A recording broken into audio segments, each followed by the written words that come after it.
sidee ayuu nin caadiya naag iskaga dhigi karaa macnaha in loo ekeysiiyo naasa laga soo saaray waxa halkan iga daa gudaha hoosta sidee nin ilaahay ninka dhigay uu naag u noqon karaa inaan intaasan fahmi waay ma intaasaad fahmi weyday baraha bulshada gabar baa baryahan aad loo wadaa leeyahay dadku ay leeyihiin waa karo nin buu ahaayo gabar bay iska dhigtay wax noocaasa iyadina kama hadlina waxay tiri markaan janaalka la gaarsiiyo 5,000 baan ka jawaabaya oo bal su'aalaha ka jawaabaya followers iyo subscribe ka meel kasta galay moogtaa taa marka hadda kama hadlayno waa runoo diintaaba reebtay oo waxaadan hubin la iskama sheego social media hadda lama waraysto soo moogid wax kasta waxa la soo geliyo been bay u badan yihiin garatay marka tan hadda gabadhan maba ka hadlaynaba waaba dambiba ee macnaha guud ahaan barnaamijkan aad waa barnaamij waxa weeyaan dee fara badan oo dee dunidii oo dhan maartay galbeedka ku badan oo rag fara badan oo naaga iska dhigay oo inaan mid baan fahmi waayay sidee ayuu nin caadiya naag iskaga dhigi karaa macnaha in loo ekeysiiyo naasa laga soo saaray waxa halkan iga daa gudaha hoosta sidee nin ilaahay ninka dhigay uu naag u noqon karaa inaan intaasan fahmi waayay ma intaasaad fahmi weyday lagu waran horta waxaan waa wax jiro oo transgenderka la dhaho oo reer galbeedka dee ilaa 20 sano u dambeysay uu ka jiray oo iyo ka horba uu maxaan ku raday marba ka dambeysay garatay waa kan iminka dee Soomaalidiiba soo galayba marka saad u fahanto waa laba xaaladood u weeyaan ama laba qaybood markii qofka la bedelayo dusha sare iyo gudaha dusha sare way iska fududahay oo maxaa la yiraahdaa waxaan qofka hormarisi daawooyin baa lagu duraa kadibna macnaha macdantii ragga iyo hormarska ragga hoos u dhigaysaa kuwii dumarkana way nooleynaysaa soo garkana wuu bidayaa wuu tegayaa naasi way soo dhacayaan codku wuu isbedelayaa dhaqankii iyo xoogaa wuu isbedelayaa dusha in qofka la bedelo way iska sahlantaa irbadahaas iyo hormarskaas baa lagu badiyaa maxaan ku raday kuwii dumarka macnaha characteristicskii ama maaragtay waxyaabi gaarka ah dumarka u badnaan baa lagu badinaya jirkiisa taas horta iska sahlantaa waa runtaas way fududahay gudaha ka waran iyada see loo gelayaa gudaha horta waxa weeyaan operation fara badan baa qofka lagu sameeyaa koow horta xiniyaha waa la jarayaa baasuukahana waa la jarayaa war miyaadan dhimaanay laa ilaaha turmigu yaala riyaa ahba anaaba ismooday batro warna kabarada gadib balan suubiye inna lillahi wa inna adeer makaf xoogaana loo reebi maayo waxba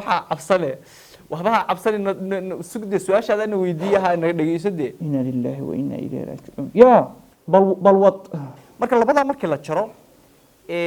operation waa lagu sameeyaa meesha qalliin baa lagu sameeyaa oo sakiin baa la marinaya waa la jeexayaa oo farjigi dumarka kale waa loo sameeyaa laakiin dib farjigu ma naag buu noqonayaa because the farjiga dumarka wax ilaahay sameeyay guduhu sii jira wuxuu u sii furan yahay de makaankii ilma galaankii waa system dhan oo shaqeynaya fahmaysaa systemkii gudaha oo dhan oo shaqeynayana de cid sameyn karta ma jirto marka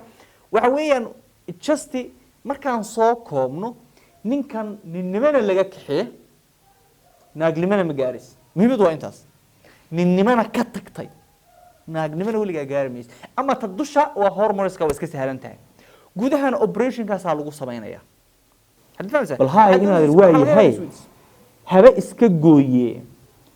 muxuu ka faa'iidaya markan waxay nin naagnimo ma noqon naagnimo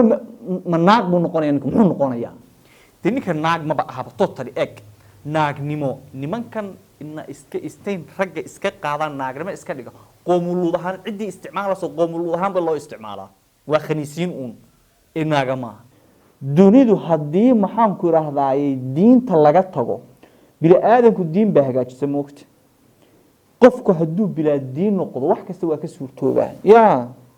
adigu laakiin niyo taas la yaabtay anigu midaan la yaabay ma taqaan adigu waxa la yaabtay hayay nin naag iska dhigaya ma anigu taa wax ka horeeyaan ba la yaabay anigu waxaan la yaabay bal wad maxaa la yaabtaa ninka moogtahay fadli ba ilaahay siiyay aan gabdhaha ilaahay siinin moogta ninka ilaahay wuxuu siiyay fadli ah ma dhalaysid gaartay dhiig kuma dhacayo cibaadadii kaama kala go'ayso uur ma yeelanaysid ma nuujinaysid gabdhaha waad iska raaxaysanuun dee labaad guursan saddex baa haddaad doonto guursan haddaad doonto afar baa guursan marka ilaahay intuu ninkaa dhigay fadliga intaa leeg ilaahay ku siiyey maxaa kugu qanciyey inaad naag noqoto anu intaasaan la yaabay in adeero intaas oo fadliya gabdhaha ilaahay ma siinin maxaa ilaahay u sinday ilaahay subxaana wataala tanna saasa dantu ku jirta tanna saasa fadliga ilaahay baa bixiya soo ma tusaale waxaa laga yaabaa adiga qol $50 inaad ku jirto la yaaban tahay qolkan $50 qaalisana aad leedahay magaalada laftigeeda hadda Nairobi waxa ku yaala hoteelo habeenkii lagu seexdo maxay $2,000 lagu socdo $3,000 so adna $50 baad la yaaban tahay ama $100 kirada la yaaban tahay lagu leeyahay ninna hotel ku dhow habeenkii wuxuu ku seexdaa maxay 10 dabaq buu leeyahay oo midkiiba 20 dabaq u yahay hotelka ku dhow $2,000 buu habeenkii bixiya miyaad intaas ka soo jarto oran kartaa maxaa anigana ilaahay muxuu ii dheeriyaa maxaa anigana ilaahay fiqri saan ii dhigay ilaahay isagana saan u siiyay miyaad oran kartaa maya waa fadli ilaahay wallahi billahi tallahi waa runta ya ama dabaqa aad qolka ka degan tahay ninka iskale bal ka war famisa ya marka waxa la yaabay waxay tahay fadliga ninka fadliga inta ilaahay siiyay gabar hadda inay nin jeclaato gabdhaha soo inta yaa ninka haddaan nin noqon lahaa waa wax la garan karo berdhood gabadha shukaansan waxay ku tiri haddaan nin noqon lahaa bay tiri afar ka yar ma guursadeen bedri moogta de waa eeg fadligaas u muuqda iyadoo ay sanaysan waa wax la garan karayo moogta laakiin war marka ilaahay intuu ninka dhigay fadliga inta leeg ilaahay ku siiyay maxaa kugu qanciyay inaad naag noqoto anu intaasan la yaabay in adeero war asxaabta qiimaha badan ku soo dhawaada waa dir media فلوذا iyo share ta iyo de subscribe taba naga ilaawinina iyo de love taba soo dhawaada